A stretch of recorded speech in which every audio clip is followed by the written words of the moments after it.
Hi, welcome to my channel. I'm doing a weekly recap. This is the first one I've ever done, and I'm still getting the hang of editing. And if you've noticed by my videos, I still have a lot of practice to do, but that's okay. I do want to do a couple of quick points for people that are tuning in just to get the backyard tips to attract birds. I've been doing that for a long time, but I also looked some things up as well just to make sure I covered the points.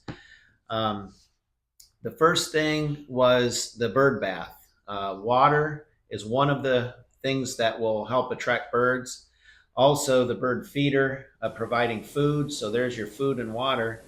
And then the third one is providing a place for them to live during the spring and summer season. So we've got bird houses. Those are the three things that I was able to do some looking up on. The bird bath is a really great way. I've even had birds that don't visit the feeder that will visit the bird bath.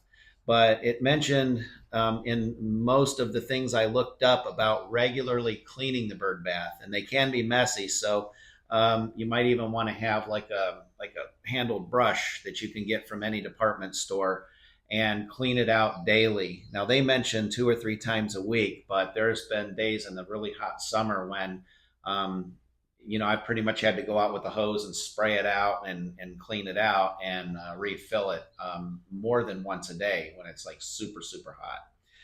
I guess that's why it would be better to place it in kind of a shady area so that the heat of the day, the sun doesn't really heat it up that much. But you will get birds that will visit your bird feeder, even though they may or may not visit your feeder. And when it comes to the feeder, you want to set it in a spot that would be easy for you to clean it on a regular basis, because if it gets moisture in there, it can set up on the seeds and grow mold, and that can make the birds sick or lethal to them. So you want to be able to clean it regularly using a simple, mild solution. Um, I've used white distilled vinegar, just a dab of Dawn dishwashing liquid, and cleaned it out and dried it really good. You can let it sit out in the sun and dry it and then put fresh seed in it. I don't fill mine all the way up with seed just for that reason. I put just a little bit in there, they clean it out, and a day or two later, I go back and put a little bit more in there. Also, the third way is birdhouses. So, you want to choose a birdhouse designed for whatever species you're trying to attract. The size of the hole in the birdhouse makes a difference on what species will use that birdhouse. So when you're going to the store to buy a birdhouse, you're going to get one that'll either be a bluebird birdhouse, a wren birdhouse, one for sparrows, and those will all be customized to that species of bird. So those are the three things that I was able to look up for backyard tips on attracting birds. It doesn't take long when you start putting some seed out. I use different types of seed, a general all purpose. I also add in a little bit of black oil sunflower seeds and sometimes some peanuts, some whole shelled peanuts. Those typically run around $10, $11 for the peanuts, but they will attract blue jays and other things that might pass over otherwise if you add some peanuts or shelled peanuts to the mix. I have a really bad problem with squirrels. They will come and just sit there all day and just eat everything I put out. So that's another reason I put things out in increments, small amounts. When I'm taking pictures or filming, I tend to put a little bit more of the good stuff out so that when they come to feed, I'm able to get their pictures or video for what I'm doing. That brings me to my channel. I'm still in the phase of it. It's brand new. I haven't been doing this more than 2 weeks, and I'm learning about editing, I'm learning about sound, I'm learning about lights, and you can tell that the quality of the channel is kind of like a new person would have it. So yeah, I appreciate you putting up with my learning curve. A lot of videos I watched about starting your own YouTube channel brought out that if I can improve, or you can improve one thing each time a little bit, that most people would be forgiving of things that new people tend to do when they're making YouTube videos. I've tried several different things. The long form videos are not getting as much views right now as I thought they would. A few of the YouTube shorts that I'm doing have 1,500 plus or minus on a couple of them. So those are getting views for like 2 or 3 days and then they completely stop.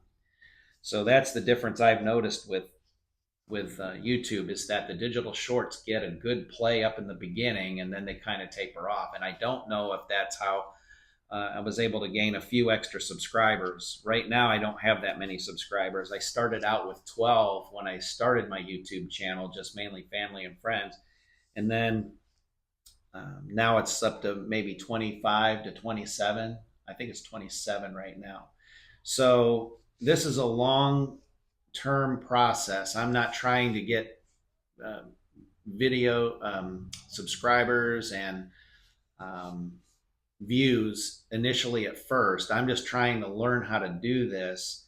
And that was the advice that a lot of the videos I watched on starting YouTube. There's one, Rob the Maritimer, he gives some really great instruction on how to start a YouTube channel, why you should start a YouTube channel after 40. And there's a nice process to it that allows you to test your creativity and to develop your creativity. So I recommend watching his videos for that. So thanks for sticking with me. I did get a little bit of feedback on a couple of the videos from last week, so I'm going to mention those. There was a nice comment from Knights Watchman 4520, mentioned sweet video to one of the Blue Jay videos I did in the digital short. So that was nice getting some positive feedback from them. Also, thank you to CSR Redcoat, the long form video on the Blue Jay, and several others. Nice positive feedback and comments. I definitely appreciated that.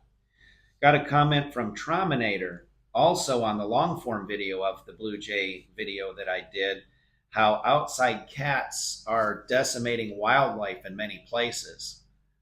So that is something to think about if you have a cat. They will hunt and kill even if you feed them good. And so I appreciated his comment there. LaDon Mraverick, thank you for the positive feedback on the long form video Get Outside the Spring that I did, and also from CSR Redcoat. Also want to thank Pop Chill Viber, and he mentioned a couple nice positive things for me, and that helps me kind of keep going and keep testing out ideas that I have for the YouTube channel.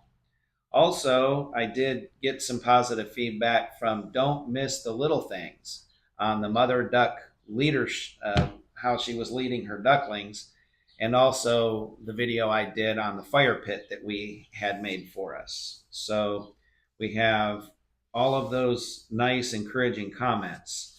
So that was the other thing I wanted to mention there. So if you're starting a YouTube channel and you're hesitant or nervous, you don't really know how to do anything, I could be an example of somebody that had just a little bit of experience taking pictures of things, nature, wildlife, and birds. It's an interest of mine, but really didn't know much about video editing. So I've had some help from friends that are already starting YouTube channels that are giving me pointers and things to try. It's not a perfect process. None of your videos are going to be perfect, especially in the beginning. I think you have to get through your first 100 in order for you to start feeling comfortable. Right now with my channel, it's basically about nature, about birds. It's about bugs, snakes, anything that deals with the outside. I did do a couple videos that was a review and how to on the tripod that I use, the Ulanzi tripod. So I did one of those as well. And I did a how-to video on a handheld air compressor that I did. So I don't know how comfortable I feel doing those. I don't know if I'll continue to do those, but I am going to be here for the long haul. If you decide to follow my channel, I'm going to do a weekly recap at the end of every week, or at least every 2 weeks. I'm going to do a weekly recap and review some of the comments that I got, So any suggestions that you have, I would really appreciate. And thank you so much for watching. You've been Outside with Sean. Have a great day.